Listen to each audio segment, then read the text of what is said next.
Hey, y'all, please remember to hit the like button. I know y'all come in sometimes and y'all forget, but the main thing, man, y'all gotta hit the like button, man, and share the live stream. Come on now. Stop playing.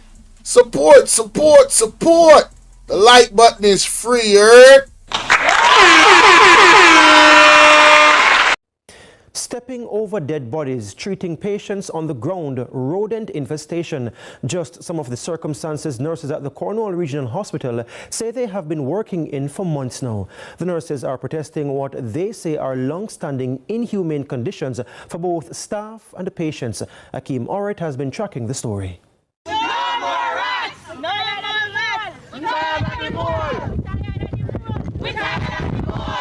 Frustrated and overworked, these are nurses from the Cornwall Regional Hospital Friday morning, protesting what they describe as inhumane working conditions. The nurses insist the challenges predated Hurricane Melissa but have worsened since. We have to be taking care of patients on the floor. That's not hygienic. Patients sitting on the chair for a week, 3 weeks or more. We don't have enough bed space to care for our patients effectively. That's not safe for our patients. We're crying out here for our patients and for ourselves. They lament the nurse-to-patient ratio is too burdensome, putting both staff and patients at risk. We, of course, don't have enough staff to manage all of these patients. Sometimes you have one nurse to 50 people, 30 people. Makes no sense. There are currently over 100 patients in the area, and it's supposed to house maybe about 35. Yes, and my nurses have 2 code patients that is provide resuscitative care on the floor. That is inhumane. And at this time, the nurses just cannot take anymore. We even have some rodent infestation. They have communicated before, and we still haven't gotten a response. Patients are also outraged. One visitor from St. Vincent and the Grenadines, Dominic Prince, was admitted to the hospital for a heart condition. But for him, the condition at the facility is worse than his heart. I don't care what anybody wants to say. Sit down on chair. Sit down on chair from yesterday, right? And they still want me to stay back. I got to sign myself out. I can't live like that. I'm a human being and not a dog. Because you cannot have a person sit down in a chair all night and say you're checking them. It's going to be worse. Yes, man. But I reach it to you. What can you do for a person sitting in a chair and they don't get comfortable sleep? I'm leaving now. The nurses are now pleading with the relevant authorities to address the long-standing issues, warning that failure to act could result in even more serious consequences. Akeem Oret, CVM News. Welcome to the first episode of what promises to be a critical conversation about one of our nation's most vital institutions. I'm Dr. Alfred Dawes, Shadow Minister of Health and Wellness and a graduate of the University of the West Indies Medical School and a former chief resident in the Department of Surgery at the University Hospital. And over the coming days, we'll be taking you through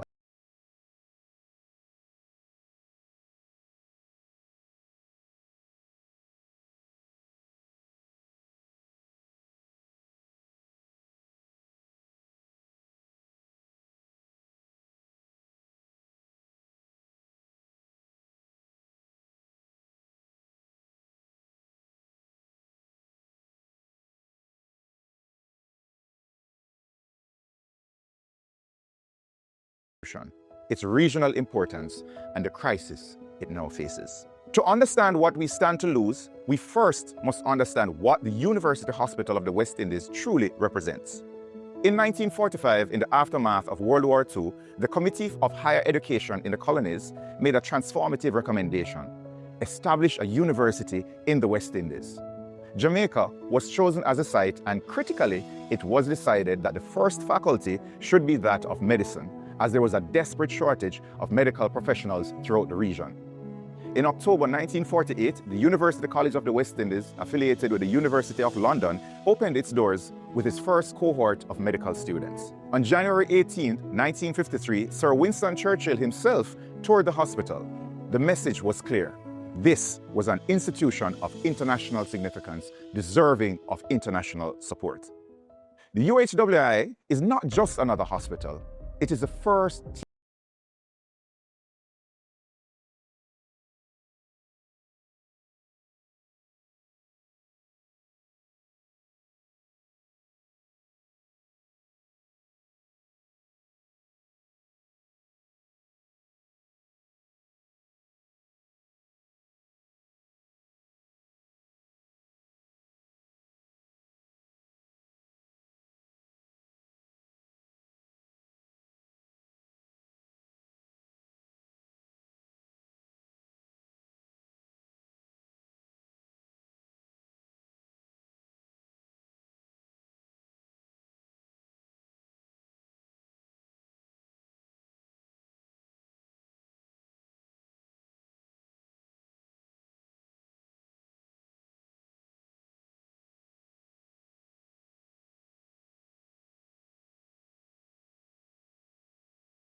we stand to lose should we continue down this road.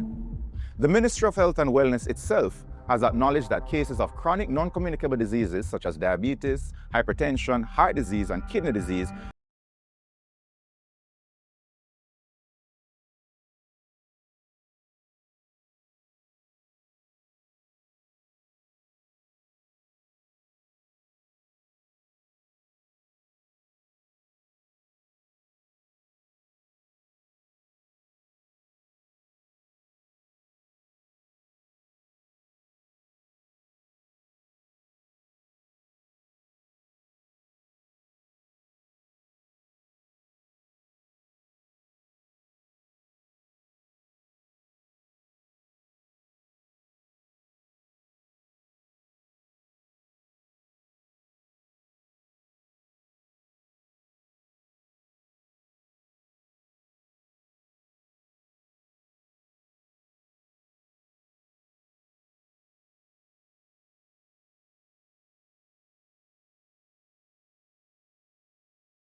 We'll dive deeper into each aspect of this crisis. Welcome back to UC on Life Support. I'm Dr. Alfred Dawes. In episode 1, we laid out how the University Hospital of the West Indies has been crippled by overcrowding, broken infrastructure, and a procurement system so weak that the Auditor General could not find documents for over $521 million in contracts. In this episode, we turn to the people trying to hold that failing system together, the doctors and nurses, as well as other staff whose letters and memos show a hospital where morale is collapsing, workloads are unsafe, and leadership decisions are driving good people away. A senior doctor wrote recently to the medical chief of staff, "We are buckling under the weight of the large number of areas to cover." In that same letter, he lists 15 staff members who have exited or are expected to exit the program within 6 to 12 months, many migrating or moving to fellowships overseas. He warned that the new recruits were extremely junior candidates and cannot make up for the losses of the seniors, adding bluntly, "As you can see, our position is precarious." The Department of Medicine residents echoed this in a formal December 2025 letter to the CEO. They describe a progressive reduction in staffing levels, noting that vacancies have remained unfilled even when residents, medical officers, and senior house officers leave. Over the last 2 months, the department has been operating with only 6 interns. 2 of them were ill at the time of writing, when a minimum of 12 interns are required for the department to function safely. And while the UHWI claims there is no money and no space for additional interns, Jamaican doctors finishing training in Cuba and China are being told there are no jobs for them at UWI, despite the hospital's own departments documenting dangerous shortages on the ground. The same December letter from the residents detailed how just over a year ago, the department was forced from a 6-day work week to a strictly 5-day work week without any compensatory increase in staffing, even though internal medicine alone accounted for roughly a quarter to a third of the hospital's admissions. The residents describe working 9 to 12-hour shifts while being compensated for 8 hours and being pulled from academic sessions to maintain service coverage. They write that this pattern is unsustainable and undermines the structure and intent of the academic program. And with a call for an urgent reevaluation of how workdays are prioritized because the physical and mental well-being of doctors is, quote, increasingly compromised, end quote. The consequences are clear in their own words. They are noticing increased sick calls and absenteeism among staff, markedly reduced morale and rising fatigue among doctors, prolonged hospital stays for patients because the daily tasks cannot all be completed with that staff complement. And as a result, there are higher bed occupancy levels and system congestion and overcrowding. In a teaching hospital, when academic time is routinely sacrificed to service an overburdened system, training quality deteriorates. That affects every future patient in Jamaica and the wider Caribbean. Human resources management and corporate culture are not just about numbers. They are about how people are treated. The consultants have already described a hostile working environment where there is no recourse for grievances, and speak of an atmosphere of intimidation and lack of support by the hospital management. They warn that a single powerful person can engineer somebody's removal simply because of a difference of opinion and nothing related to job competence. Other documents support that picture. In one hospital-wide letter addressed to all prescribers, management issues a cease and desist order instructing doctors to stop directing prescriptions to be filled outside the university hospital's internal pharmacy. The letter warns that any such practice may be considered a breach of policy and will attract disciplinary action, and it frames it as a threat to the hospital's financial viability. So on paper, it looks like protecting internal revenue might sound reasonable. But when you place this alongside what the doctors are actually saying about the shortages of basic medications, inconsistent supplies of IV fluids, and the recurrent out-of-stock medications on the wards, it reads very differently. The staff are effectively being told, keep the prescriptions inside our system even when the patients face delays, out-of-stock medications, or higher costs. And if you don't, you could be disciplined. That is not a patient-centered culture. That is a revenue-centered culture that has no place in a teaching hospital. In addition to being short of colleagues to work with, the doctors also have very little supplies and equipment to work with. Periodic shortages of essential medications and inconsistent availability of blood tubes and IV fluids, which directly delay treatment and lengthen hospital stays, are far too common. They complain of critically inadequate supplies of betadine, which is used to clean areas of the skin. Not having that results in having contaminated blood cultures, resulting in prolonged admissions. There are shortages of contrast and injector syringes in radiology, limiting diagnostic capacity, and several clinic cubicles are non-functional, some without computers. Existing clinic space is no longer adequate to effectively accommodate patient volumes. And, importantly, academic time is under threat. Doctors recommend protecting scheduled academic sessions and employing additional phlebotomists to draw blood and support staff if intern numbers cannot be restored, but these proposals remain largely unimplemented. This is what happens when leadership treats the UHWI staff as an expendable resource.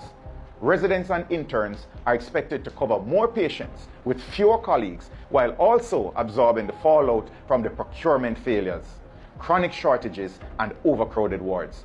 Consultants and senior doctors are threatened implicitly or explicitly with disciplinary action if they challenge policies they believe harm patients or staff.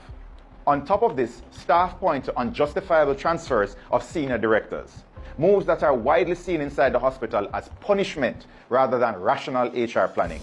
When the HR director advised against one such transfer as it breached the rules, he himself was later transferred to a newly created role, thus neutralizing his ability to challenge the CEO's decision. One staff member who was similarly transferred reportedly became stressed, depressed, and broken. He later died of a massive stroke before his case could be heard. In one collective letter, resident doctors write, "We respectfully urge the UHWI leadership to give this letter due consideration and to implement timely corrective measures. A teaching hospital cannot function effectively without protecting its workforce." That last sentence is the core of this episode. The UHWI cannot train the region's doctors, cannot provide safe care, and cannot recover from a scandal while its own workforce is exhausted, undermined, and pushed out. And if replaced at all, with junior staff who are themselves set up to fail. The HR crisis at the UHWI is not just a staffing spreadsheet problem. It is a moral problem. It tells us whose lives and voices are valued in the system and whose are not. In the next episode, we move from the human toll to the machinery that creates it, the procurement and financial practices that staff frontline care while money disappears into poorly documented contracts and questionable priorities. I am Dr. Alfred Dawes, and this has been UC on Life Support. Join me for our next episode, Procurement 101, How to Get Away with It. Take his microphone, just a minute, just a minute. Take his microphone. Usher him out. Usher him out. Usher him out.